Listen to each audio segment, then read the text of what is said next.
Hello and welcome. Who's ready to march? Woo! I sure am.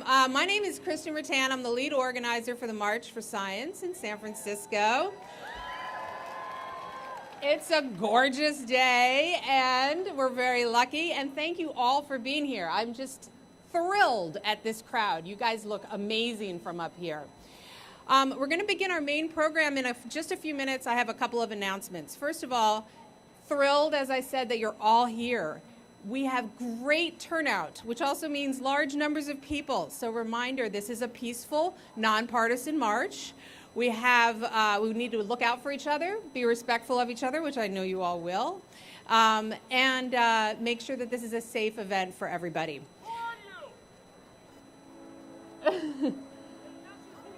I did, Dom. I told them already. Thanks. Dom, I'm Kristen Rattan. Nice to meet you. So also, if you could lower your signs during the rally. This is something advice we got from the Women's March, that it helps people in the back see. And then you can raise them up when it's time to march. There's a screen up here that's going to be showing really interesting things, so do your best to keep an eye on that at various points. And bathrooms are to my left, behind that screen. And when we're ready to launch the march, it'll be going down Market Street. I'd like to thank our funder, the Hewlett Foundation, and also all of our sponsors. Hewlett, woo! Really came through for us. And all of our sponsors, Audubon California, Mount Diablo Audubon, the 49ers Museum, yay, Cool Effect, the Public Library of Science, yay, Next Gen Climate, and Verily. Also our fiscal sponsor, Sigma Psi. We've really had amazing support from the community, a lot of endorsements, and a lot of amazing community partners who are going to have booths and activities at Civic Center Plaza when we land there at the end of the march. I also want to thank our partner, Earth Day San Francisco. Woo! Earth Day San Francisco is sharing its day with us, which is pretty amazing, and it really helped to produce the science fair and festival at Civic Center Plaza. And also Hope and Beyond Projects, Earth Day Every Day, Health Awareness Campaign, KnowWhat'sInIt.org, and they helped make this plaza available, so yay to them.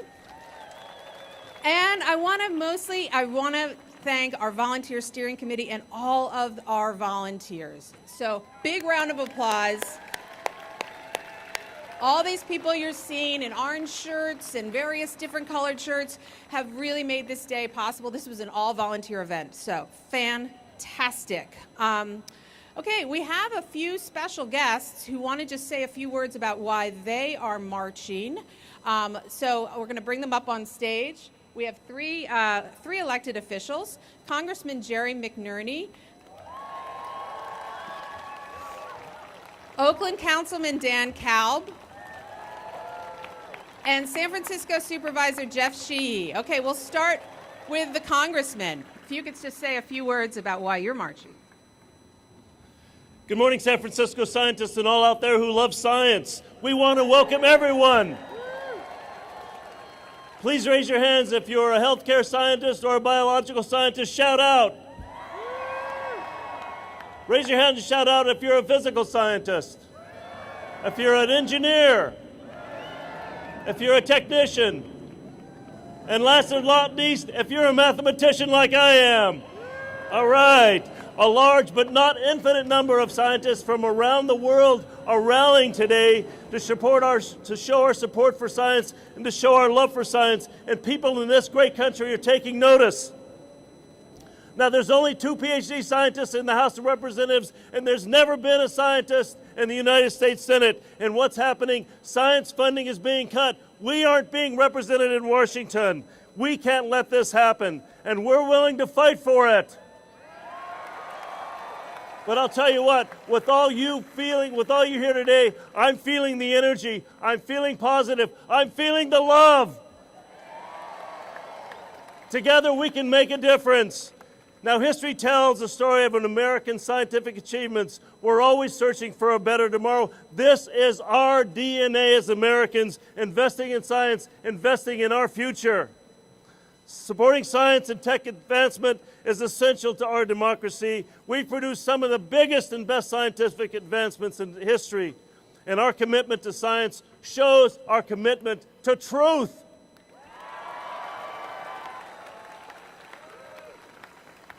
And that's why we're here today, to show support for truth and facts, to demonstrate our commitment to science and progress. I'm proud to be marching with you today, and I ask you, I beg you, don't let this feeling die after today. Continue to make your voices heard. Run for office. Get involved. You have the power. Thank you, Congressman. Okay, Oakland Council Member Dan Kalb. All right, how's everybody doing? It's great to see a huge crowd. What's sad is that we really have to do this. In this day and age, we have to march for science, right? But we do. That's the world we live in today. That's the country we live in today, and that's why we're all here today. Now, I used to work, before I was elected to office, I used to work for the Union of Concerned Scientists. All right, yes. And I learned very clearly throughout my career that science actually could impact public policy. For example, we were able to use scientific research to stop coal in Oakland. And we have to do that up and down the West Coast and throughout our country, right? Coal has no value, and it hurts our climate, it hurts our communities, it has no value to anybody. Right? Second, another example of where scientific research has helped us, vaccines to save lives. Right? I don't even want to get into the whole controversy about vaccines, but vaccines over the decades have saved lives because of scientific research and the policies that stemmed from that research. Right? Renewable energy. We have strong renewable energy, clean energy standards and requirements in California and other states because the scientific research helped move the technology forward to make that possible. Science. Let's hear it for clean energy and solar energy. Woo! Scientific research and policy making cannot be separated. They need to work together as they have been, even more so. We have to up that game and make sure that science, we have to demand that our policymakers do not ignore or distort science and scientific research when making public policy. That's why we're here today. That's why I'm marching today. I'm with you all. Thank you so much for being here. And don't stop today. This is just the beginning. Woo!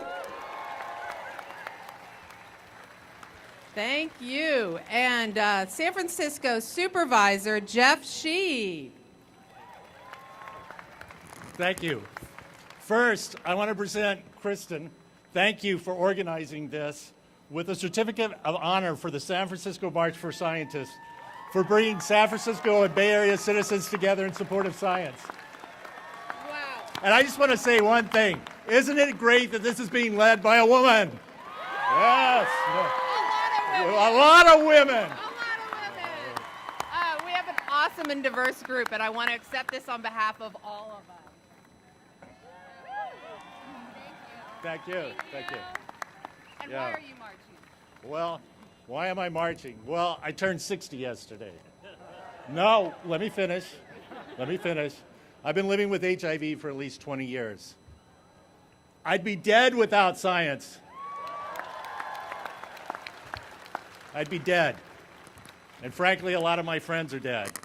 A lot of my friends have been fighting, along with myself, on behalf of science for decades.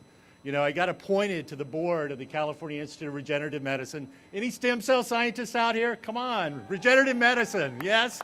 We've been in the battle. We've been in the middle of it for a couple decades. I was deposed by a lawyer from the religious right, and he pulled out my CV and he saw LGBT civil rights. Remember when we were classified as being abnormal and not, you know, science battle there. AIDS activist, ACT UP member, and then stem cell board member, and he was like, the trifecta. And I had to explain to him that, yes, I had been back in the back of a squad car and a paddy wagon. And so Like I said, I've been fighting this for a long time, and this fight is so essential. And science should not and cannot be silent in the face of the immense challenges and opportunities we face. Climate change threatens our very existence. Life science, which I know well, is on the verge of therapies that will cure many diseases, including many forms of cancer. Right? Are you guys following this? Regenerative medicine is transforming the field of medicine, precision medicine. Resisting the war on science is essential for the survival of our democracy. The scientific method, using evidence, facts derived through experiments, the robust analysis of that evidence via peer review, are all vital to sound policy making. Otherwise, we have conjecture, really just haphazard guesses that may or may not hit their mark. By standing together, by marching together, we're taking science out of the labs and into the public realm. We're fighting against gag orders. We're standing up for diversity and inclusion in science. Yeah. We're demanding continued funding to further our knowledge of our planet, our universe, and develop therapies that will save countless lives. So, to kind of end my remarks, we used to have a little chant we did in ACT UP, and it used to go, gays and lesbians under attack, ACT UP, fight back. So if you guys would join me on the second part of that, can we all say, ACT UP, fight back? ACT UP, fight back. Facts and evidence under attack. ACT UP, fight back. Our planet under attack. ACT UP, fight back. Public health under attack. ACT UP, fight back. Our children and grandchildren's futures under attack. ACT UP, fight back. Resist.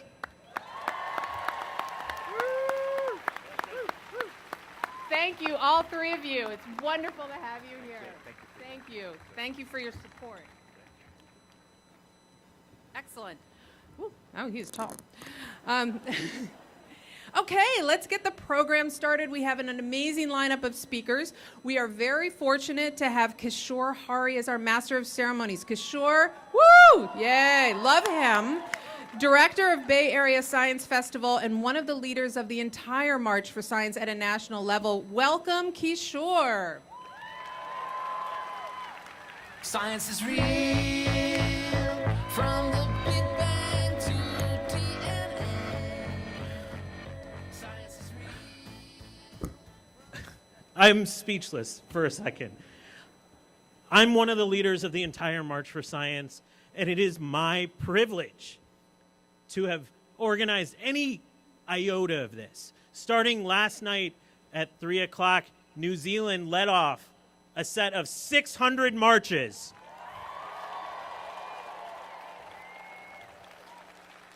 Around the globe, on every continent, at the North Pole, in Antarctica, but we saved the best for last. Right, San Francisco?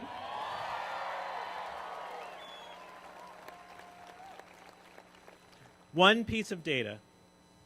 This is the largest science event in the history of humankind. We are all part of something incredibly large, and I want to just thank you all for being part of that. Over the next hour, you're going to hear an amazing set of speakers, educators, scientists, advocates, ones that are shaping our future and want you to join them. Following that, we're going to start marching and let the entire San Francisco Bay Area know that we value science.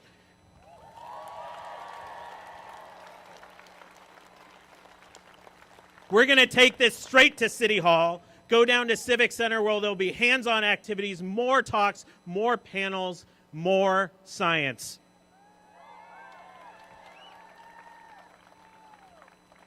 This event is fundamentally about all of you as individuals, proclaiming that we place a value on evidence, facts, education, and science. As you go forth today, share that loudly with your friends, family, and especially those elected officials.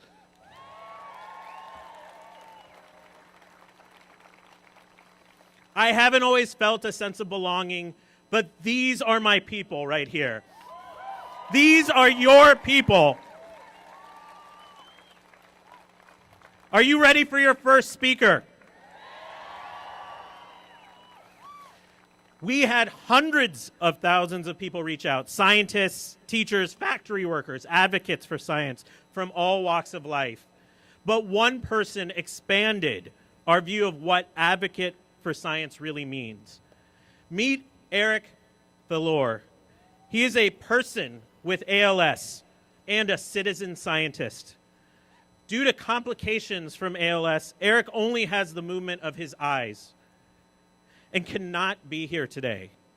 But using advanced eye technology, he recorded us a special message, and science enabled us to hear his voice. Please turn and watch the video screen for Eric's message.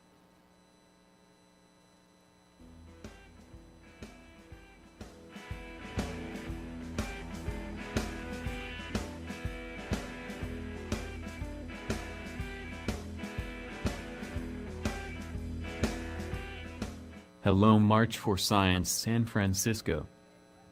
My name is Eric Valor and I am the embodiment of the March for Science.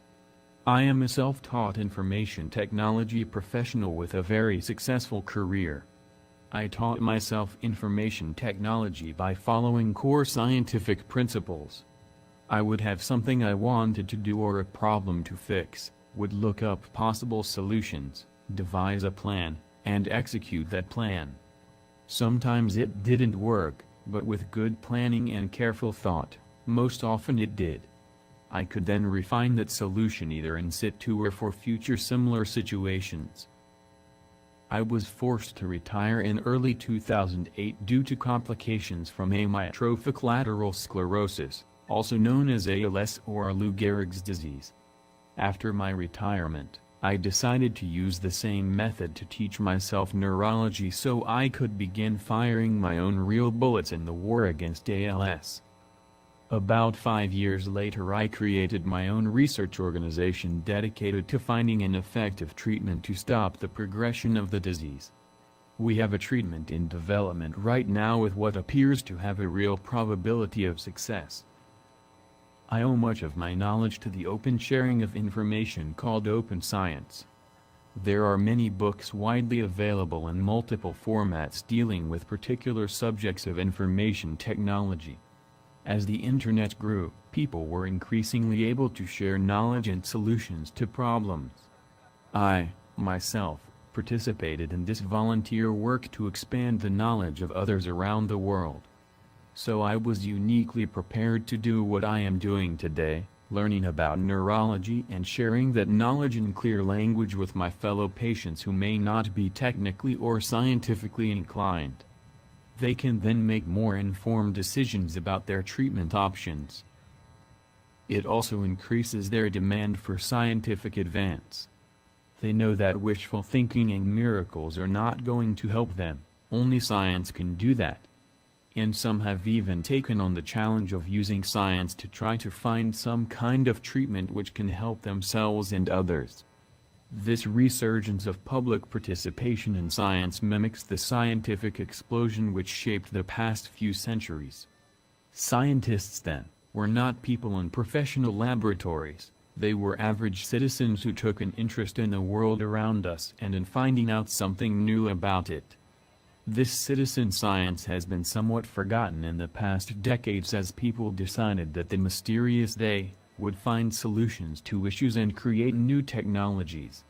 What we forgot is that they is actually us. Public participation in science brought us everything from the automobile to the light bulb. The personal computer, perhaps the most influential device in human history, was created in a garage in a suburb. So today, as we march for science, we rededicate ourselves to the scientific advancements of human knowledge, ability, and culture. We must not only rededicate this to ourselves but evangelize this dedication to others by freely sharing our knowledge with everyone and encouraging each other to do the same. This sharing and encouragement is what drives progress. And we are the disciples tasked with spreading the word and keeping that spirit vibrant. I am very pleased to be among you and thank you for your inquisitive intellect, your creativity, and your time today. Let us march forward for science. I got the locked in blues. I got the locked in blues. I got the locked in blues.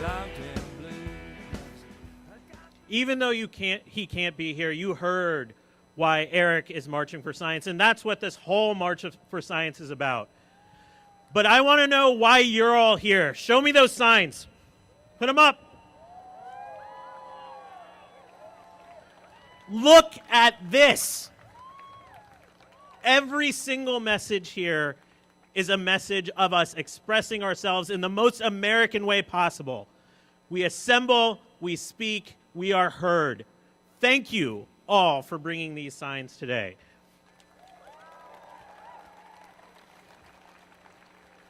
All right, I got to be honest. When I was a kid, I actually didn't want to be a scientist when I grew up, even though I was a science nerd. I wanted to work at the White House. Slight problem, no one that had ever worked at the White House ever looked like me. That's true until a couple years ago, when we got our first chief data scientist under President Obama.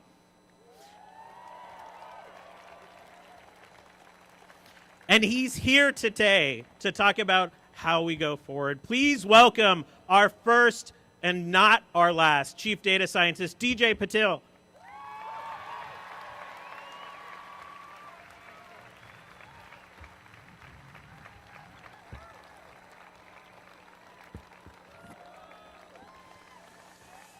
Good morning, my fellow scientists and science supporters.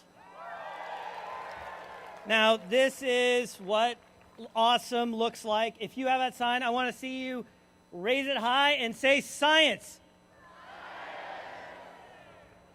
Whoa, whoa, whoa, whoa, whoa. That is not how science rolls, and you don't put down those signs yet. On the count of three, let's hear science. 1, 2, 3. Now that is what I'm talking about. This is what it makes it so good to be back home. Thank you for coming out to be here to support science. Let's just start off by saying it's an interesting time we live in right now. There's this running question of what makes America great.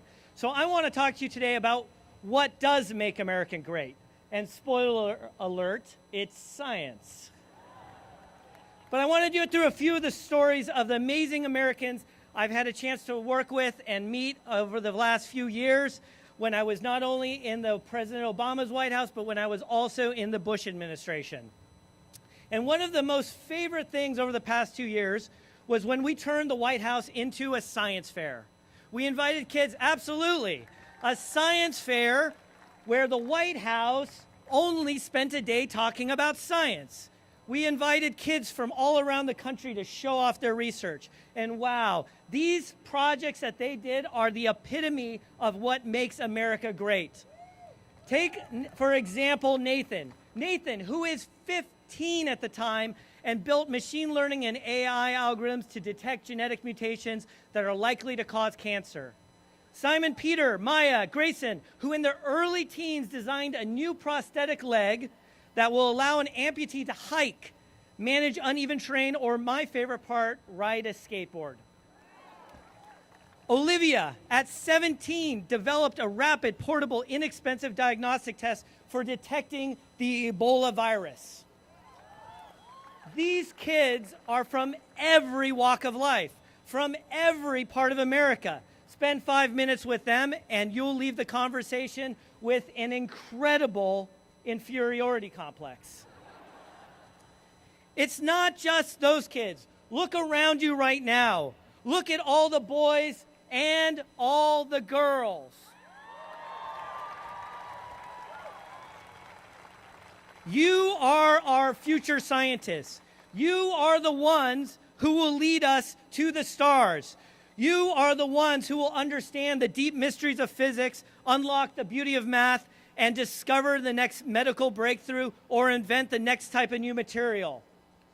My friend, the former Secretary of Defense, Ash Carter, often reminds us security is like air.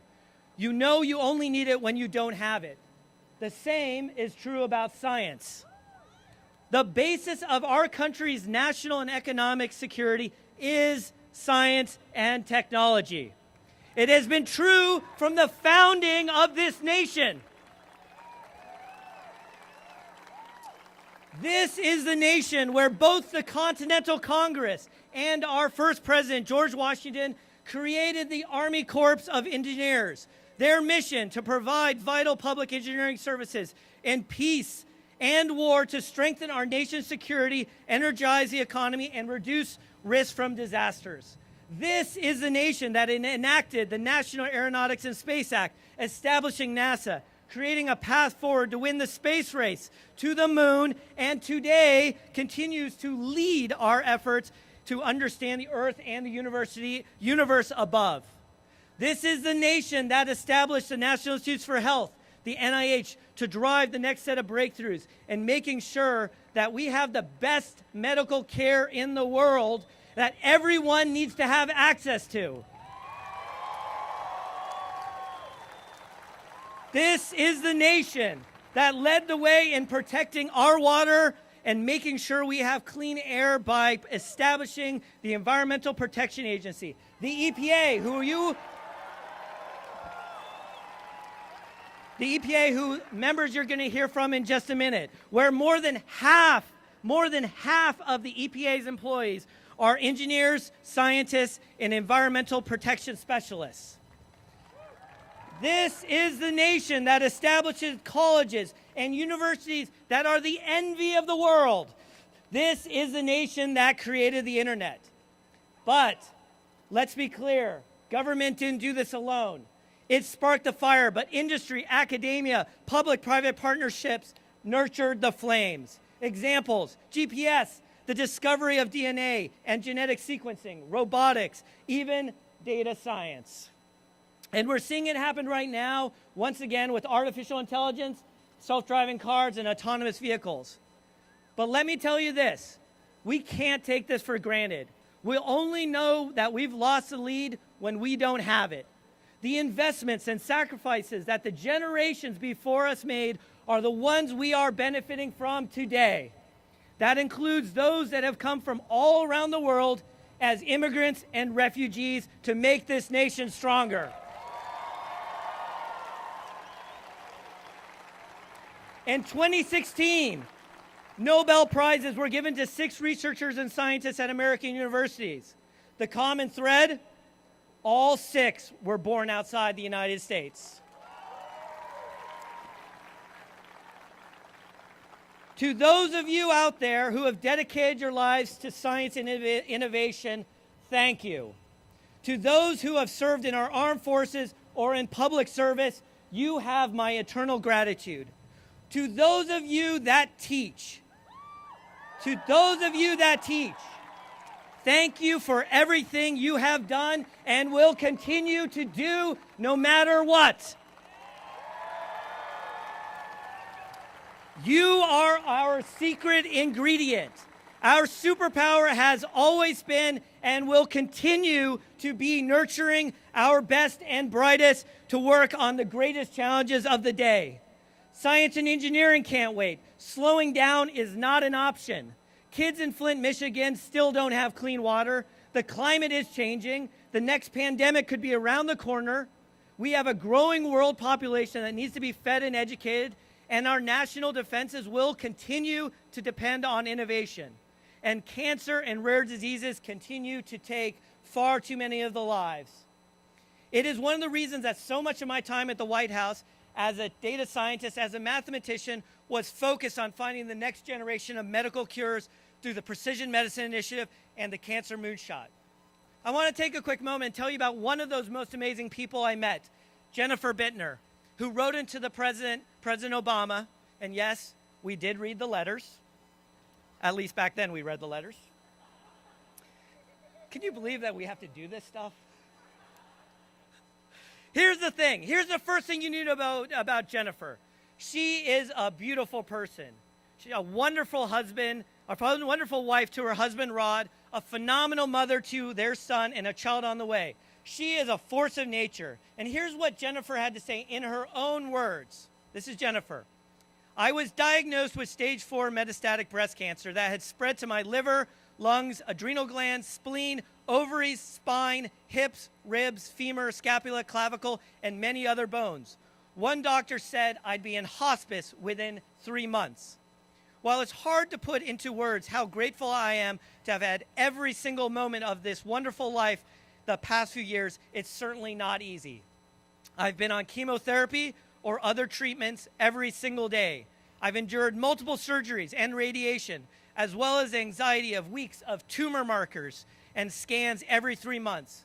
My treatment side effects are challenging, at times debilitating.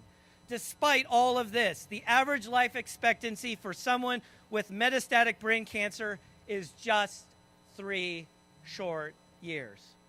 3 short years is far too, she goes along to say, 3 short years is far too short when you're not even halfway through life. Research is absolutely critical to extending and improving the lives of people with cancer, especially now that we're on the precipice of some incredible medical breakthroughs such as immunotherapies. That's why it's so critical that research be fully funded. We are so close, but most of us can't wait much longer.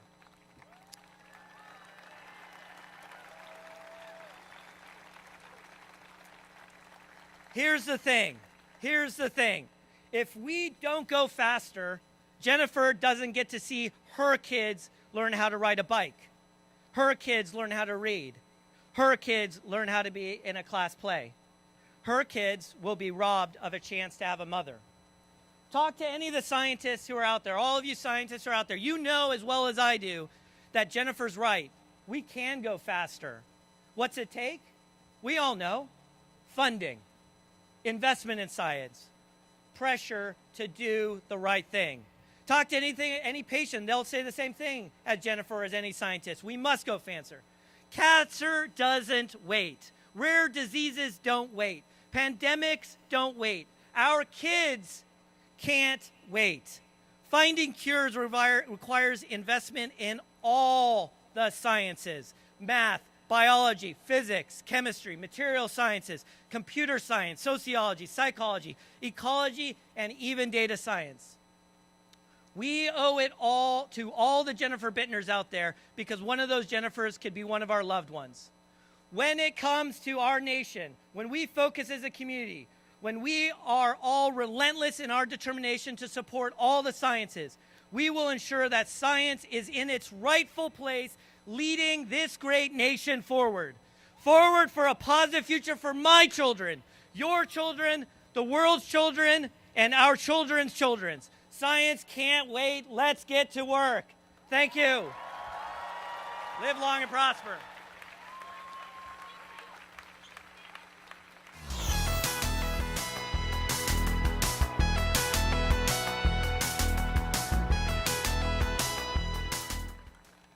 I love that they read every letter. It's the reminder that everyone's individual voice matters. It may not feel like that today, but it is true. It is true as long as America is a democracy, and we're going to prove that in a few short minutes as we take our leave and head down to Civic Center. These have not been easy times for science. We have even struggled with the idea of, should scientists even march? I think the answer is pretty clear based on what I see out here today.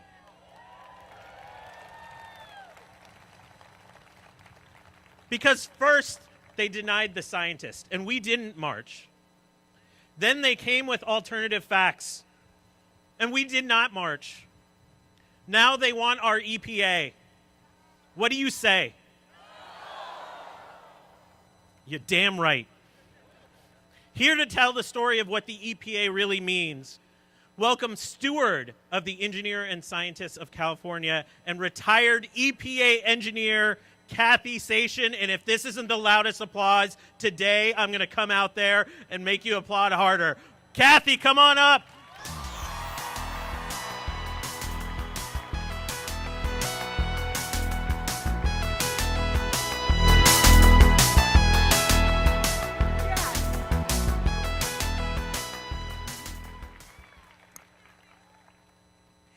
Thank you, Kishore.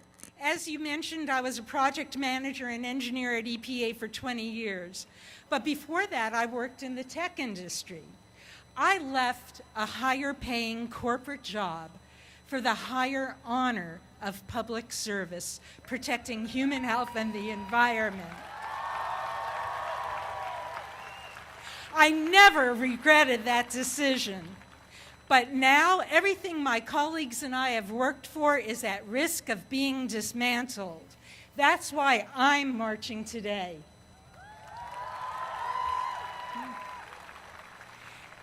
EPA is in the crosshairs because we produce the analyses and solutions to problems that Washington won't even admit to. As federal scientists, we work for the public interest, and here, organized labor has a critical role to play. EPA workers are here today thanks to their unions, Engineers and Scientists of California, NTEU, and AFGE.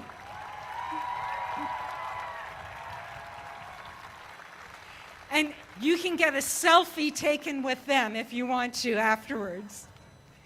Today's march brings together two powerful forces: dedicated scientists who investigate the real world and activated citizens who demand application of that science to our most pressing problems. We are all under attack. It starts with the budget.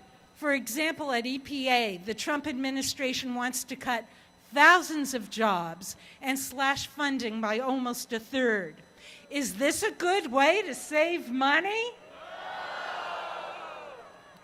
EPA's budget is tiny. The average taxpayer pays only $26 a year for EPA, compared to thousands per year on the military. And investments in environmental protection pay huge dividends for our country. Every dollar spent preventing air pollution would save $30 in future health care costs, according to a 2011 study. So how do we protect ourselves? Protection of human health and the environment requires a strong EPA and strong environmental rules. Environmental rules are created, defended, and expanded by demand of a mobilized public. For example, in 1969, a Cleveland river caught fire due to unregulated dumping, and the Charles River in Boston was so polluted that you had to go to a hospital if you fell in. These events gave birth to the Clean Water Act, now on the chopping block. Or in 1978, when residents in Love Canal had to be evacuated, chemicals linked to cancer and birth defects had been buried in leaking containers beneath their homes. This and other outrages led to the Superfund law, which requires polluters to clean up contamination, also on the chopping block. Or in 1984, when Union Carbide released a poisonous gas in Bhopal, India. Hundreds of thousands of people were killed or injured. Worldwide outrage forced our Congress to enact community right to know laws, which made decades of chemical data publicly available. Another law now on the chopping block. But wait, there's more. Pollution does not affect everyone equally. Who's hit the hardest? Children under 5 suffer most of the disease from dirty air. Also hit hard are the poorest people and minorities. And EPA's Office of Environmental Justice targeted for closure. If environmental rules protect health and save money in the long run, why are they being attacked? To understand, we need to enter the realm of smoke and mirrors.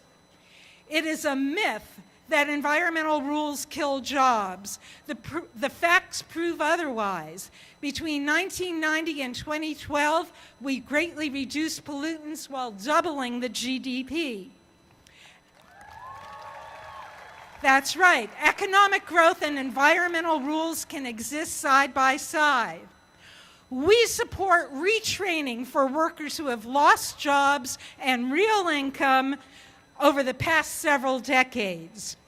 Worldwide, green energy production is poised to spawn a multi-trillion-dollar industry and create thousands of jobs.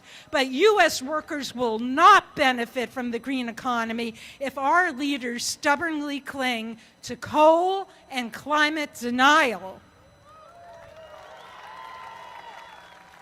It is also a myth that EPA funds could be better spent by the states. Pollution does not stop at state boundaries.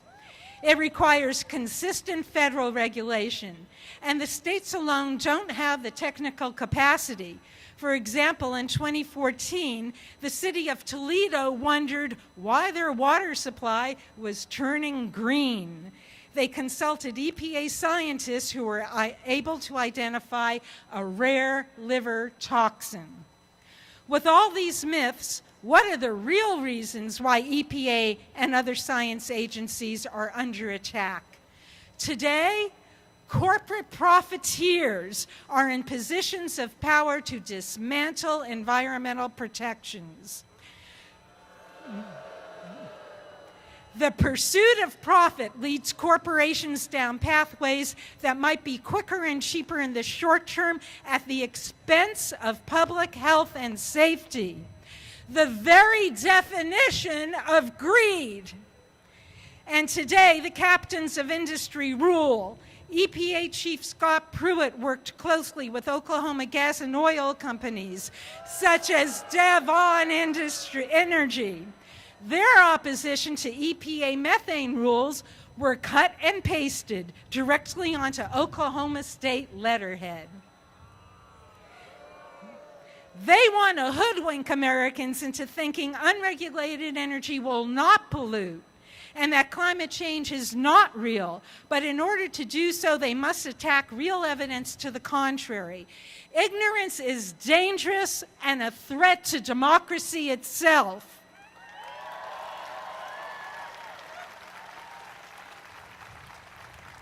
Because we scientists produce the facts that expose the lies currently being purveyed, the tip of the spear is pointed at us. Galileo, the father of the scientific method and survivor of the Inquisition, would probably agree that science is not political, but sometimes politicians come gunning for scientists. That's why scientists need unions, for a workplace free from fear of corporate influence that corrupts policy debates.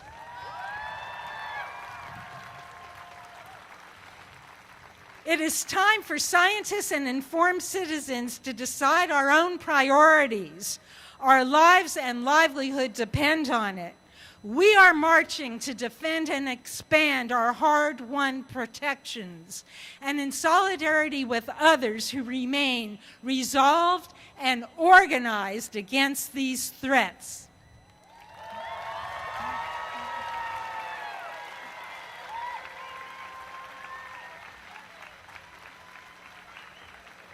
Another huge hand for Kathy. I want to thank a very special group today. Thank you to our federal scientists and engineers that are here, and moreover, the ones that can't be here. I want you to make a pact with me. Their science will never be silenced. In fact, we're going to tell them right now. You ready for a chant? I'm going to yell science. You say not silent. Ready? Science! Science! Science! Oh my God, that is so satisfying. I encourage you to get, a few thousand people together and a really nice microphone set up and yell science as loud as you can. It's pretty phenomenal. Science only happens in the context of society, and that's what our next scientist works at the intersection of, pushing the boundaries of what we know, facing uncertainty, and challenging us to be better. Please welcome UC Davis plant geneticist and author of Tomorrow's Table on the Future of Food, scientist Pam Ronald.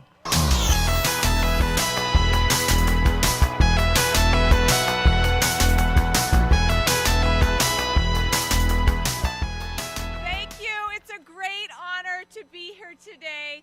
Thank you all for showing up and marching for science. I am a scientist.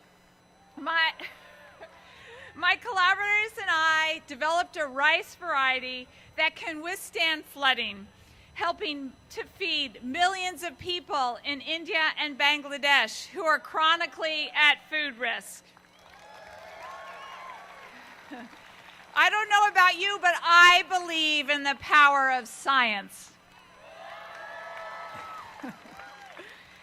Science helps us feed hungry people around the world, and science has doubled the human lifespan in the last century.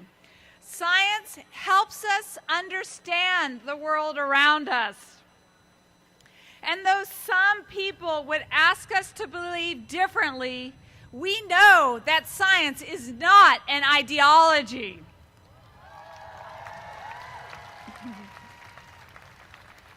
Scientists pose hypotheses, design experiments, analyze data, and come to conclusions. Science is based on data, not on alternative facts.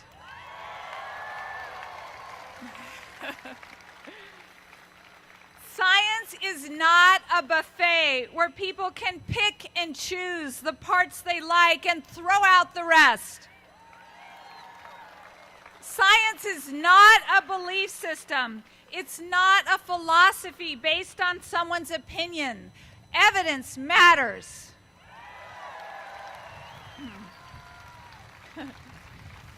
Science is not partisan. Both Republicans and Democrats need science so they can make informed policy decisions.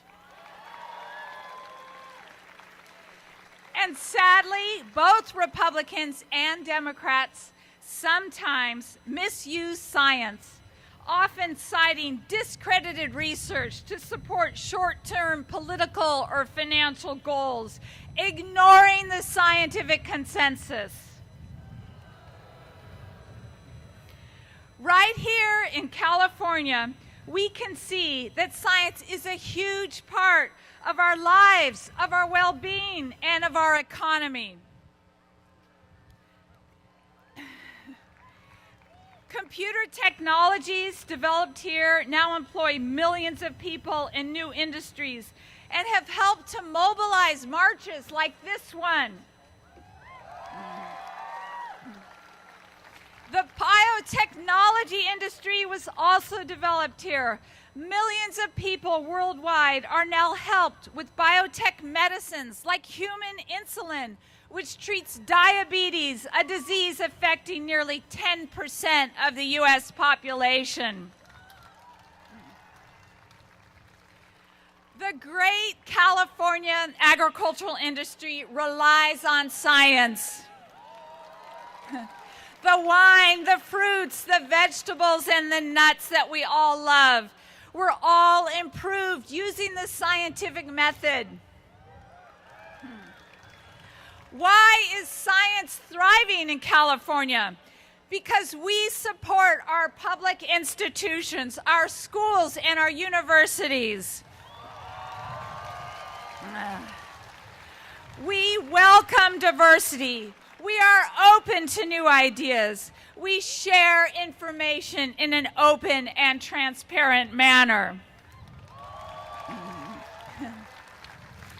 This is how it works in California, and this is how science succeeds globally. The economy thrives and democracy thrives when a nation has a robust scientific system. The impact of science is global. Humans everywhere share basic needs. Our air, our water, and our climate are interconnected. We cannot survive without each other and without science. We need to work across borders to protect these precious resources. So we've made many advances in science, it's true. But despite those advances, science is not necessarily trusted. People often reject it, even where the scientific consensus is overwhelming. Many people continue to believe, for instance, despite massive evidence to the contrary, that climate change does not exist. That childhood vaccines cause autism. Or that genetically engineered crops are harmful. Why is this? Part of the answer is that fear and alarmist rhetoric sells better than scientific evidence.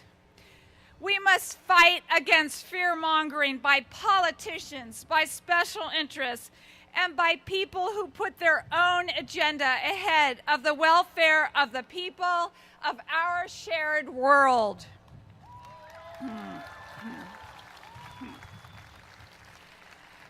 We are all afraid of something, but we cannot let fear rule us. When we understand more, we fear less.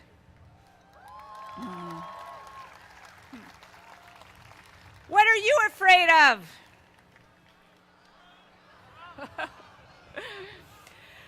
I'll tell you what I'm afraid of.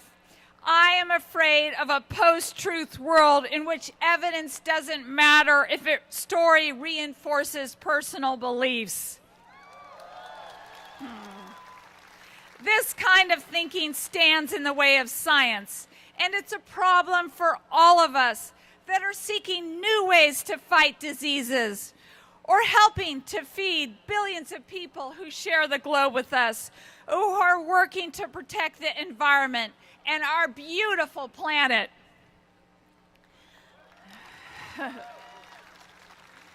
Curing illnesses, feeding the hungry, protecting the environment, these are the greatest challenges of our time.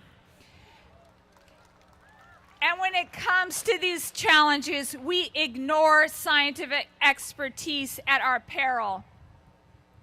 If we want to succeed in our efforts, if we want to make effective policy decisions, we need to challenge ourselves to go beyond what instinctively feels right and look at the evidence. We need to turn to science to find a path forward.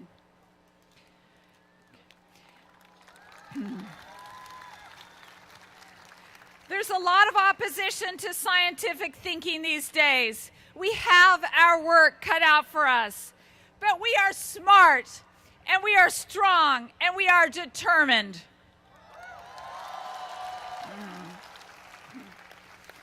Let's celebrate scientific progress and use it.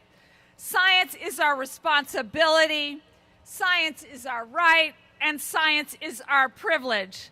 Thank you for doing everything to support science. Thank you.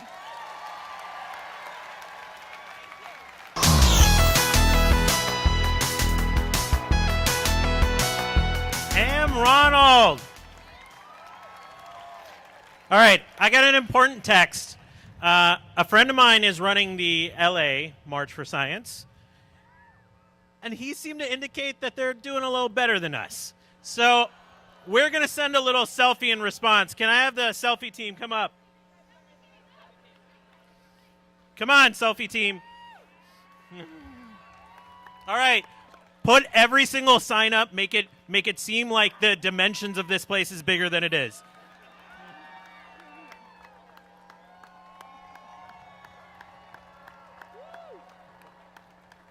There, got it. Thank you. Take that, LA. We have a special guest in town who just happened to be here and just sent me a text a couple days ago, and he's like, I'm speaking. It wasn't a question. It was awesome. He's a former Daily Show producer, worked at The Onion, but mostly he's an activist and author that demands us to be better. Please welcome Baratunde Thurston.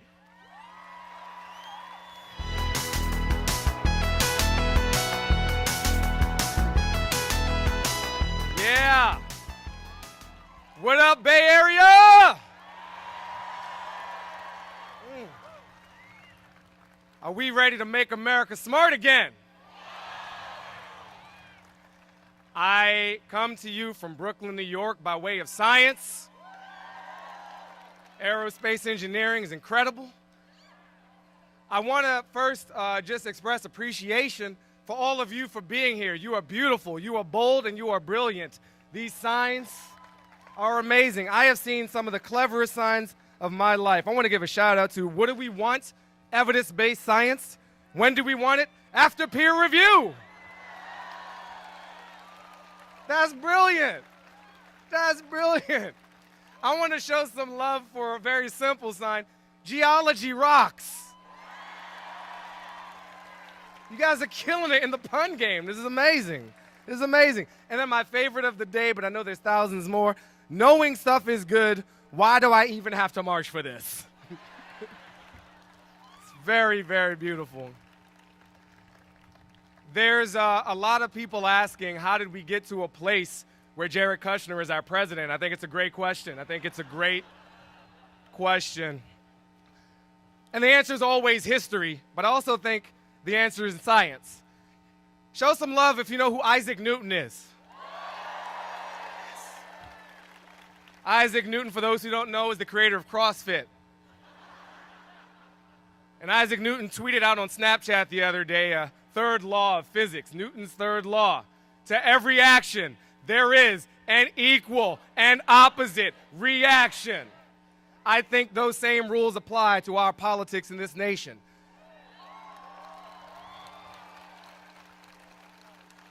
To every brilliant, competent first black president, there is an idiot white supremacist president.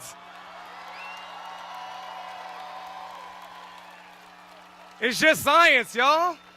It's just physics. It's just CrossFit.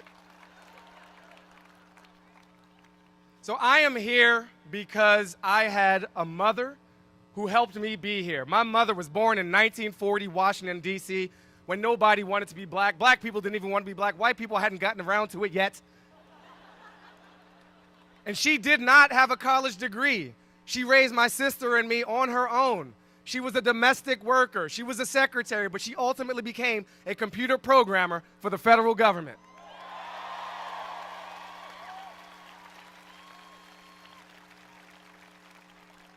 She was Black Girls Code before there was a Black Girls Code, all right? And as a child, I didn't know what a computer programmer did, but I discovered one day what that meant. See, I would get home alone, and my job, do homework, don't watch TV. So, of course, I did the opposite.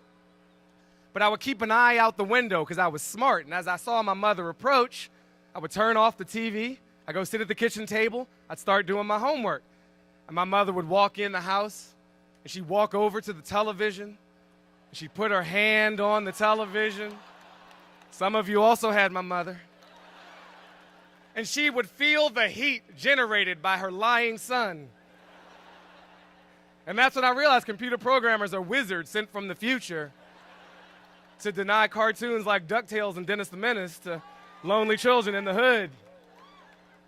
See, my mother had a hypothesis that her son was lying to her, and then she tested it.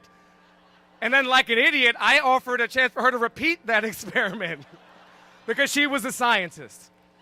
And the last thing I want to stress today is that we are here, in many cases, in opposition to a dark orange cloud we feel descending on our nation.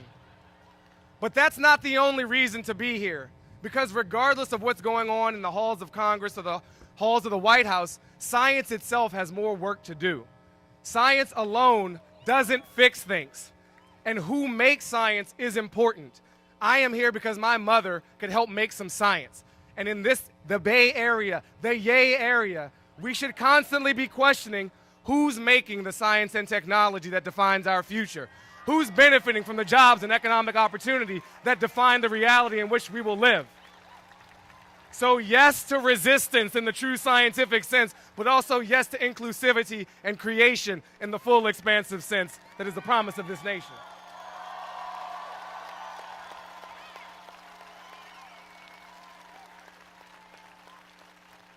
The last thing I want to say is to paraphrase the words of Niels Bohr. Can we give it up for Niels Bohr? That's right. Created hot yoga. Niels Bohr has a quote about what science ultimately is. And to paraphrase, he essentially says science is the gradual elimination of prejudice. Scientists question their assumptions. We look at the world and say, what else is there? And we are constantly chipping away at prejudice because we are not afraid to ask ourselves questions. So let us all continue to ask ourselves questions. Let's be scientific in our approach to expanding the promises of justice. And let's turn up this march. I'm Baratunde Thurston. Let's march for science. Thank you, Yay Area.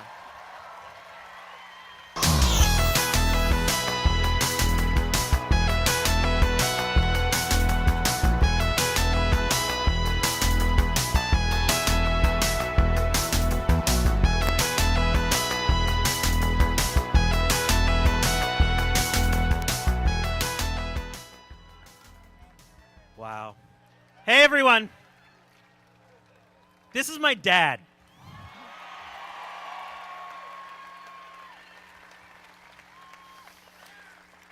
This man turns 80 this year, and he flew out just to march with me.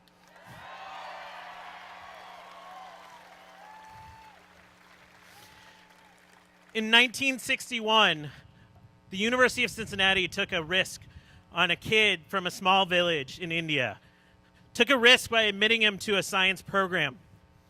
They paid him a grand total of $115 a month. It's barely enough to eat. Nevertheless, he persisted. And that degree led to an amazing career in the private sector. I have to say, we didn't always have an easy life, but we had a happy one and a prosperous one. The whole reason I got involved in this march, the whole reason I got into science, the reason I can stand here on this stage is due to this man.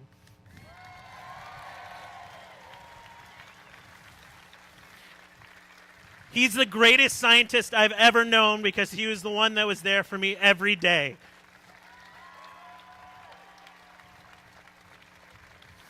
And I owe that to science for taking a chance on this immigrant and this immigrant family.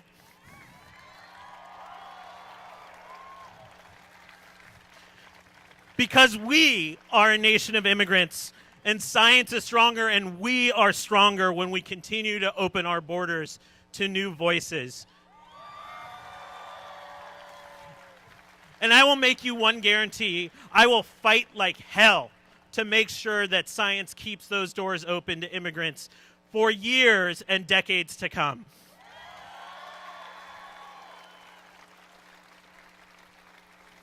Our next speaker is one of those voices.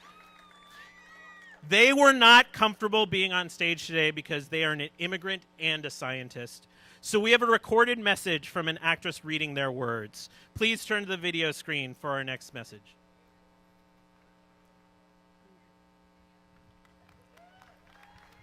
Science for me has always been about uncovering fundamental truths and applying that knowledge to better improve lives and inform decisions. It is the fundamental nature of humans to seek to unravel and discover the truth of their lives, relationships, and surroundings. Every human interacts and experiments with the world to uncover these truths. Every human is a scientist by nature. As a physician and psychiatrist, I've studied science for almost 3 decades, through school, residency, and medical practice. It has served as an anchor point to which I've often returned and referenced time and time again, both in practicing my profession and living my personal life. Every single improvement in quality of life that we benefit from today has been aided by scientific inquiry and experiment. Shelter, food, clean water, and good health are all fundamentals of survival that have dramatically improved over the last couple of centuries, thanks solely to the efforts of people who are willing to look at the science and adapt it for the betterment of all. The human brain is the most complex structure known to man, and understanding mental health and brain disorders is one of the biggest challenges we face. Thanks to dedicated researchers, physicians, and neuroscientists, we are closer than ever to understanding how our brains work in health and in illness. Mental health conditions are the biggest cause of global disability, and it is scientific advances that are helping us to find better medications, therapies, and ways to more accurately diagnose and treat mental health conditions. Some facts about mental health. 1 in 5 adults in the US experiences mental illness in a given year. 1 in 25 adults in the US experiences a serious mental illness in a given year. This means that every single person in this crowd has experienced or closely knows someone who has suffered a mental health condition. Each day, an estimated 21 military veterans die by suicide. Suicide is the 10th leading cause of death in the US. More than 90% of children who die by suicide have a mental health condition. We have 10 times as many people in our jails and prisons than we do in our mental hospitals and facilities. An estimated 40% of the prison population suffers from mental health conditions. And finally, serious mental illness costs America $193.2 billion in lost earnings per year. Now, recent governmental changes have proposed substantial cuts to science budgets, and the consequences of these actions can fairly be described as devastating. Defunding science means we're turning our backs on the youth who suffer from mental illness, the brave armed service members and veterans who have PTSD, and the elderly with depression and dementia, amongst others. Defunding science means a loss of protection of the environment, with the consequences of contaminated water and pesticide-ridden soil affecting the development of the brain and the mental well-being of the population. Defunding science means research into conditions like schizophrenia, depression, and autism will stop, and many people will suffer and struggle as a result. Defunding science shows a lack of concern for the well-being of Americans and their futures. Look, defunding science is defunding truth. Defunding science is devaluing humanity.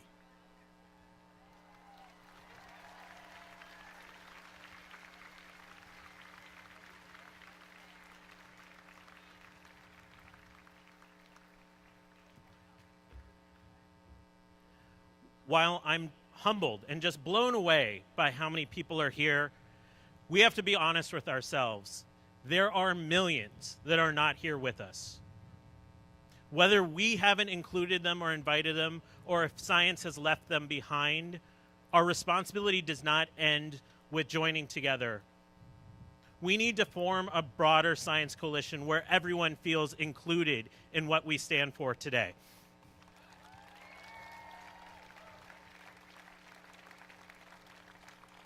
The best of science is the science that lifts people up, not just people, but communities. Empowering communities to live fuller, healthier lives. And that's the life's work of our next speaker, world-renowned biologist and proud Sacnista, Leticia Marquez Magana.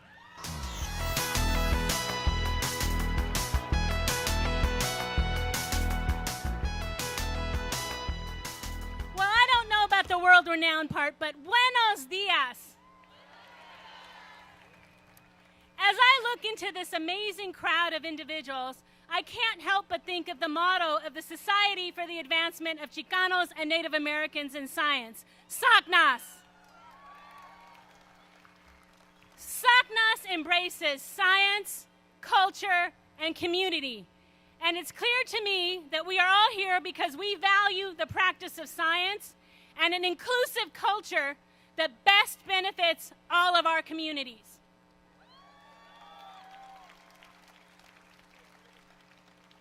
On a very personal level, I came to value the practice of science and critical thinking early in life.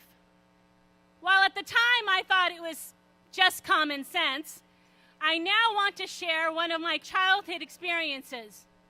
This experience solidified for me the importance of data and critical thinking to make the changes necessary to benefit all humanity through the practice of inclusive science. I was born in Sacramento, the capital of this beautiful and courageous state. It was 1968 or 69. I was either in kindergarten or in preschool. I'm not sure which, because my mother is a Mexican immigrant who came to this country with 2 months of a second grade education and very limited understanding of the educational system in the United States. Consequently, she enrolled me in kindergarten before preschool, something I just learned about in the last few years, which explains a little bit of my confusion in the timeline of the events.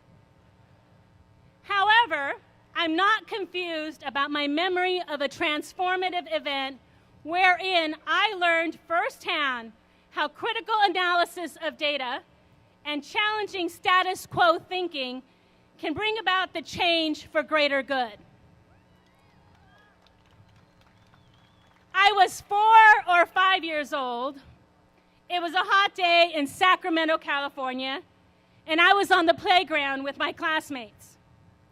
I remember being very proud to be in school, despite the fact that, unlike others who wore cute outfits from JCPenney, I wore a homemade dress that my mother had made.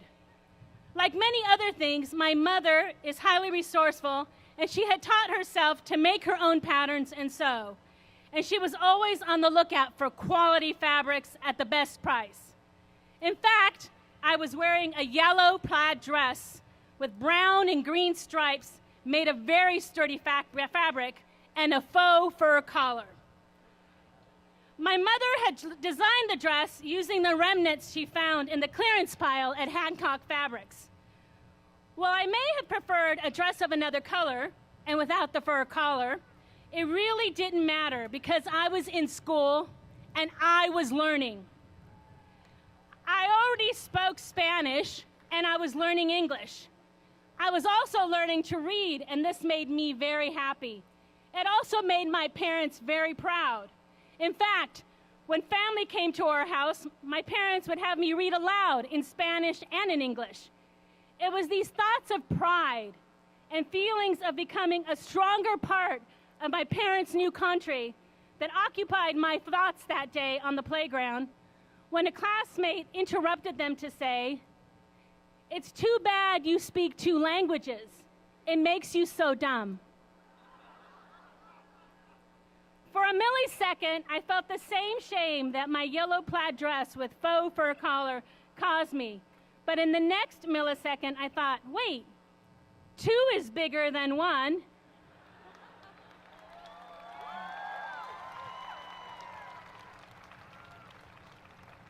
Maybe I'm not the dumb one. Science would later prove me right. In particular, an analysis of results obtained through the practice of cultural linguistics led to a 2012 headline in the New York Times that read, "Why Bilinguals Are Smarter."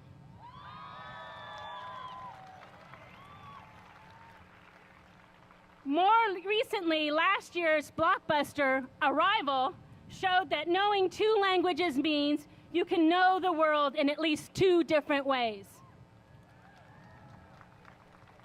I also realized that day on the playground that while the collection of data is important, it must be analyzed critically. It is only by analyzing evidence critically through the practice of inclusive science that we can make a difference for all our communities. Otherwise, data can be misinterpreted or not collected at all to maintain the status quo. For example, in this beautiful city, many lives were lost when some scientists, community members, and political leaders failed to critically evaluate the data on the biological cause of HIV. Only by coming together have we been able to make progress in this important field of investigation.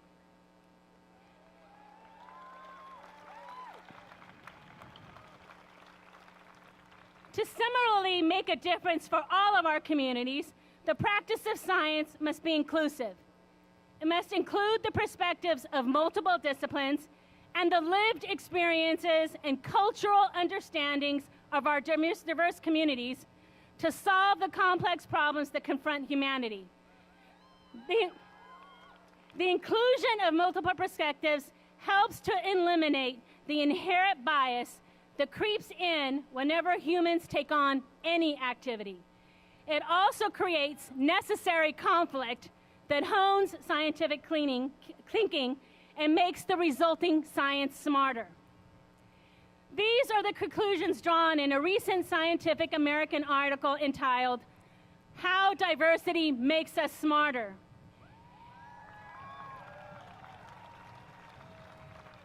Its author, Catherine Phillips, reviews the scientific literature and makes the case for the inclusive practice of science.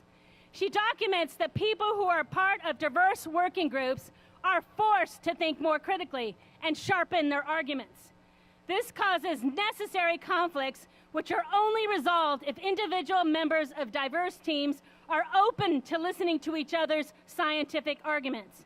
Then progress is made by critically analyzing them through the lens of the scientific method. This practice of inclusive science requires compromise and collaboration. This is often difficult. Nonetheless, it is worth the effort because the faithful practice of inclusive science leads to greater scientific innovation through rigorous application of the scientific method for increased impact that benefits all of our communities.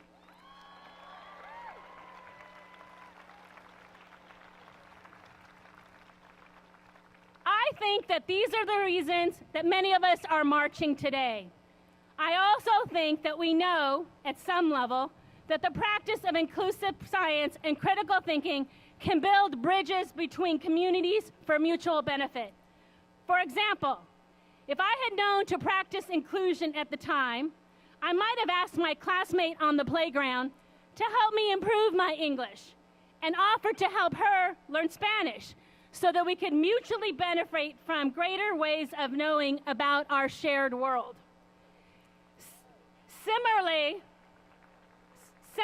I trust that this March for Science will lead to greater recognition of the need to work not only across scientific silos, but also for those of us who are practicing scientists to work with our communities and political leaders to inform the decisions that affect us all.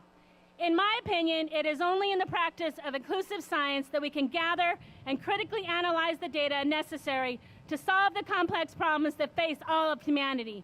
After all, we're in this together because we share the same Earth. Happy Earth Day.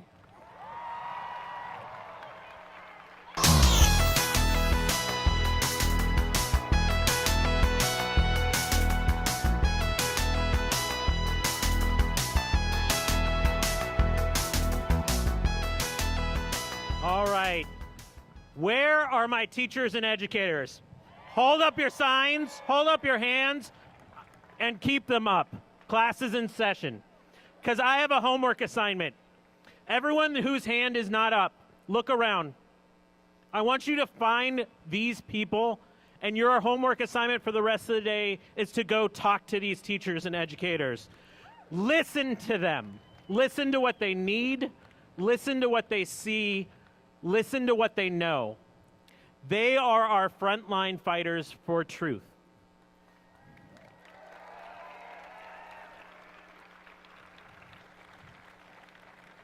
If you want hope for the future of science, talk to a teacher. That commitment, that small piece of action that I'm asking you to do, engaging with each other, talking to each other, lifting each other up, that's part of what comes next. A March for Science doesn't end with a march, it ends with action. And starting next week, we institute a week of action where we take small steps to ensure that the momentum from today, the momentum from 600 marches around the world, continues to resonate for decades to come.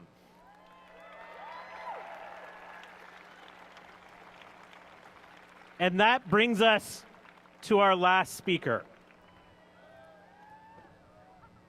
All right, San Francisco, yaying last speaker. Thank you. He's been my teacher and all of our teachers for the last 15 years. He's not a scientist, but he represents the best of science, the spirit of the scientist, an unending curiosity, a hunger to learn, make, and discover. Please welcome San Francisco's own and my goddamn friend, Adam Savage.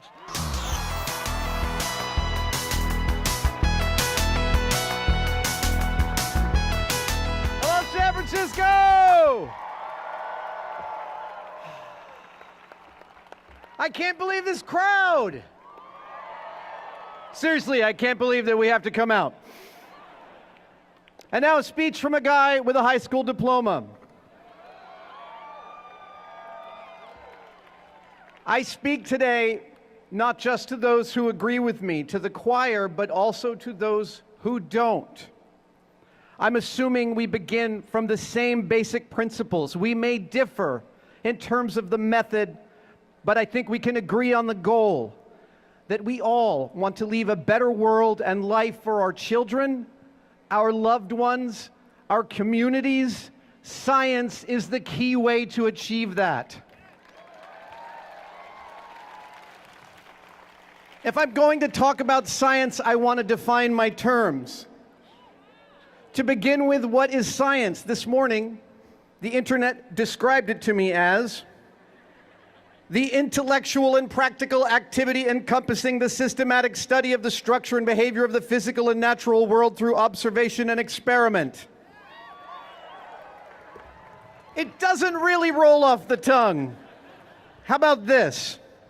Science is the systematic reduction of ignorance.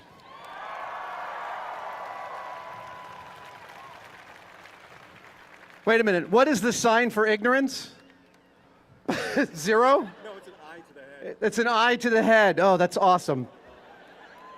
Science is not an edifice or a citadel. It is a process. To riff off of Robert Pirsig, science is not a thing, it is an event. It is a practice. And most often this practice is done by scientists. Claude Levi-Strauss said, "The scientist is not the person who gives the right answers. They're the one who asks the right questions."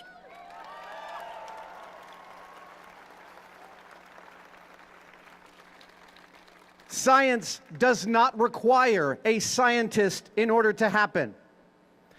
It is, in fact, one of the oldest of human drives to explore. We are moved, we are driven, inspired to better understand our universe and ourselves. We push ourselves to the edge of what is known, and we seek to know more. We are, as a singular species, tinkerers, explorers, problem solvers. We are social. We are storytellers. We are question askers. We are scientists. You are all scientists. Seriously, the last time you salted your food, you were testing, tasting, making assumptions, adding more salt when the first pinch wasn't enough. You weren't just seasoning. That was the scientific method making your food taste better. All progress has been made using this method, looking at what is in front of us, trying to understand it by guessing what will happen if a change is made, seeing how actually happens when that change is made, rinse, repeat. Why are we marching today for science? Because science has an enemy. Our enemy is strong and it fights dirty. But science's enemy is not a person, a political party, an ideology. It is not a behavior, a budget, or a law. If science is about exploring and understanding our world clearly, then the enemy is our own proclivity as individuals and as communities to stay inside a bubble and see the world not as it is, but how we wish it to be. This is called bias.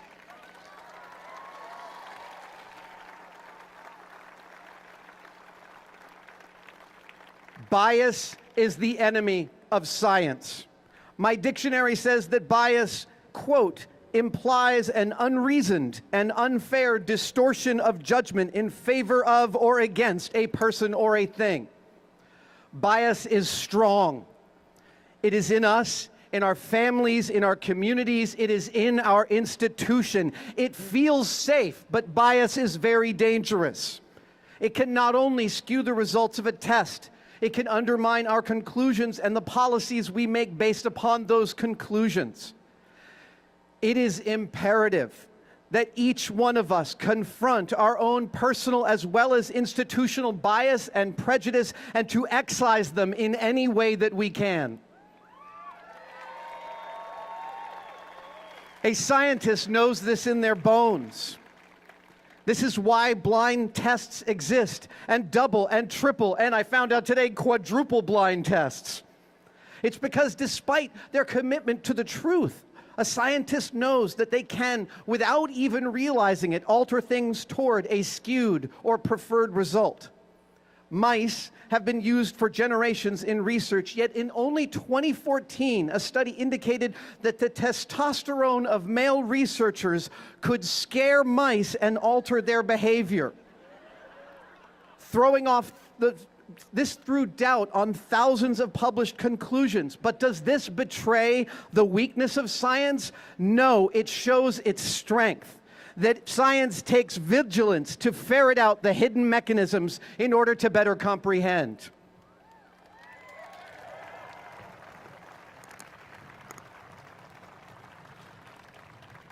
Gandhi says that we must look the world in the face with calm and clear eyes, even though the eyes of the world are bloodshot today. We have to be open and fearless and admit our mistakes and forgive ourselves, and also to forgive the mistakes of others. Bias may be the enemy of science, but science is also the enemy of bias. We can help science gain the upper hand.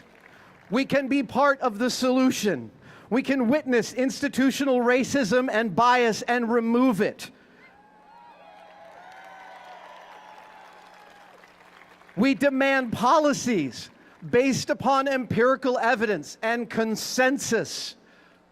We demand our laws to equally protect all of us and to use data to remove those that do not. We demand that our government acknowledge that global warming is happening and that we are the cause.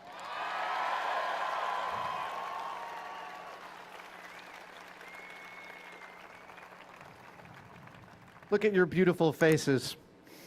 Naomi Klein says, to change everything, we need everyone. The hundreds of thousands of us on the streets in the U.S. and around the world are a confluence, a galaxy. We are a constituency. We are agents of change. More accurately, we are reagents. Each of us is a molecule, a precise geometry of atoms bonded together under unique rules and conditions. Individually on our own, no single one of us can bring enough energy to an equation to accomplish something significant. But when we band together, when we find our sisters and brothers, when we participate in our democracy, when we speak clearly to those in power from our hearts and with our votes, when we make our collective voices be heard, we can move worlds. So let us, all of us, molecules, reagents, scientists, humans, let us march to start a proper chain reaction. Let us bring about change, and let's move this world. Thank you.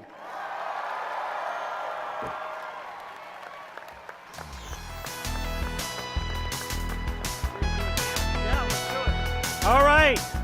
We need your help with a chant to get us going. Adam, will you do the honors? My personal favorite is what do we want? Evidence-based policies. When do we want it? After peer review. Okay. We'll do it one more. Yeah. What do we want? When do we want it? That is the best thing I've ever heard. All right. I want to thank our DJ Fact 50, all the people that brought this together. I want to encourage you to go to marchforscience.com and start your week of action tomorrow. 600 cities around this globe have marched for science. It's now our turn.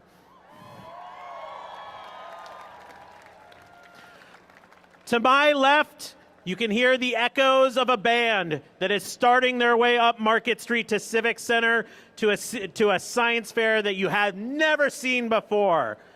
We're going to slowly filter out and follow them up Market Street to more talks, more panels, and hands-on activities. But most importantly, we came here as individuals, and it's time to march together. As you're walking out, we're going to play a video montage from the Cal Academy. Teacher Tom McFadden, students from across the Bay Area showing their love for science. As it will take a little bit of time to get out of here, I encourage you to watch the video. But San Francisco, it's your turn to be heard. Thank you for starting the March for Science.